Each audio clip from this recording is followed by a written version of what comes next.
అన్ని coaching institutes ఇప్పుడు చాలా మటుకి కమర్షియల్ అయిపోయాయి సార్. విష్ణు ఐఏఎస్ అకాడమీ కూడా కమర్షియల్ అంటారు. సార్ ఇంటర్వ్యూలో ఏదైనా ఆసక్తికరమైన ఏదైనా ఒక ఇన్సిడెంట్ ఏమైనా జరిగింది సార్, ఏమైనా షేర్ చేసుకుంటాం? సార్ కెన్ యూ రిపీట్ అని అన్నాను. సార్ కెన్ యూ రిపీట్ అని అన్నప్పుడు how many times I have to ask you the question man అన్న. నాకు ఒకటేసారి గుండె పగిలిపోయినట్టు మనం ఏం అనలేం కదా. అప్పుడు నాకు తర్వాత తెలిసింది ఏంటంటే వాళ్ళు కావాలనే మన ఫోకస్ డిస్టర్బ్ చేస్తారు. ఒక ఆస్పిరెంట్ చదివేటప్పుడు ప్రిపరేషన్లో చాలామంది 10 అవర్స్ చదవాలి, 12 అవర్స్ చదవాలి, 14 అవర్స్ చదవాలి అంటారు. ఒక జెన్యూన్ ఆస్పిరెంట్ ఎంత టైం చదివితే బాగుంటుంది సార్ రోజుకి ఒక బిగినర్ అయితే కోచింగ్ వెళ్తున్నాడు అనుకోండి, 6 అవర్స్ కోచింగ్కి. Hard work versus strategy which is important sir? Both are important sir. ఒక యావరేజ్ స్టూడెంట్ ఐఏఎస్ అవ్వగలడా? అవ్వగలడు.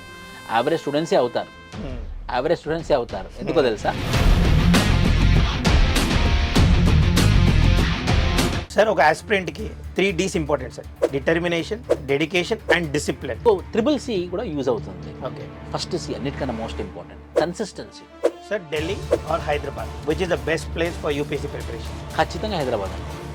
ఎందుకనంటే యూపీఎస్సీ ప్రిపరేషన్లో కోచింగ్ తీసుకోవడం ఇంపార్టెంట్. ఎందుకంటే చాలా మంది వితౌట్ కోచింగ్ కూడా క్రాక్ చేసిన వాళ్ళు ఉన్నారు. ఖచ్చితంగానండి.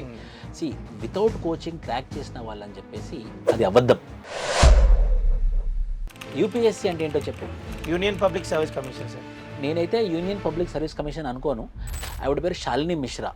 సో శాలిని మిశ్రా అనే డిస్ట్రిక్ట్ కలెక్టర్ వచ్చింది. చాలా చాలా అద్భుతమైన పనులు చేస్తుంది వరంగల్లో. తనే రోడ్డు వెడల్పు చేసింది, చాలా కార్యక్రమాలు చేసింది అని చెప్పిండ్రు అనమాట. అప్పుడు నాకు అర్థమైంది, ఓహో డిస్ట్రిక్ట్ కలెక్టర్ అంటే ఇలాంటి పనులు చేస్తారా. సార్ మీరు ఇంటర్వ్యూ దాకా వెళ్ళారు, వెళ్ళిన తర్వాత మీ పేరు ఫైనల్ లిస్ట్లో లేదు. అప్పుడు అలాగే ఒక ఆస్పిరెంట్కి ఇంటర్వ్యూ వరకు వెళ్ళి వాళ్ళ పేరు ఫైనల్ లిస్ట్లో లేకుంటే లాస్ట్ అటెంప్ట్ అనమాట. ఆ రోజు మా మేనేజర్ గారు ఆబ్సెంట్, నేను డిప్యూటీ మేనేజర్. పోయి మేనేజర్ క్యాబిన్లో కూర్చున్నాను. మేనేజర్ లేరు కాబట్టి నేను అక్కడ I was an acting manager అనమాట. మధ్యాహ్నం 3:30కి రిజల్ట్ వచ్చింది. రిజల్ట్ చూసుకున్నాను, ఇంటర్వ్యూకి వెళ్ళాను. ఇంటర్వ్యూ అయిపోయిన తర్వాత ఫైనల్ రిజల్ట్ చూసుకున్నాను అనమాట. ఇంటర్వ్యూ లిస్ట్లో లేదు పేరు. ఒక్కసారిగా నాకు ఏమైందో నాకు తెలియదు, కొంచెం కూడా గుర్తులేదు. కానీ మొత్తానికి ఏడ్చుకుంటూ అక్కడ పడిపోయాను అనమాట.